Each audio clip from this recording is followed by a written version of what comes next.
మగాడా ఎవడు పడితే ఆడు మగాడు అనుకోవడం కాదు, ఇంటి పేరు కాదు, ఊరు పేరు కాదు, బై బర్త్ బెడ్ లో ఉండాలా కొడక. నేను ఒక్కడే వస్తున్నానని తెలిసి కూడా 100 మందిని కాపలా పెట్టుకున్న మీరు మగాళ్ళ. డబ్బు కాసుపడి పదవి కాసుపడి నా అన్న వాళ్ళని వెన్నుపోటు పడి చంపావు. నువ్వు మగతనం గురించి మాట్లాడుతున్నావు. బాడీ గార్డ్స్ లేకుండా గన్స్ లేకుండా ఎవరిని ఈక కూడా పీకలేరు. ఎలా చెప్పుకుంటారో మీరు మగాళ్ళనే? రేయ్, మీరు నిజంగా మగాళ్ళే అయితే మీకు 5 నిమిషాలు టైం ఇస్తున్నాను. గన్స్ కత్తులు లేకుండా నన్ను చేతులతో కొట్టి చంపేయండి.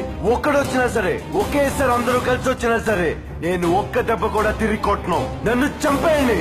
మిస్ అయ్యిందా? 6వ నిమిషం నుంచి నేను కొట్టడం మొదలెడతా. ఒక్కొక్కడిని ఒకే దెబ్బకి చంపేస్తా. రెండో దెబ్బ ఉండదు. రే, నిన్ను నీ కొడుకుని మాత్రం కుక్కను కొట్టాడు కొట్టి చంపేస్తా. మా నాన్న మీద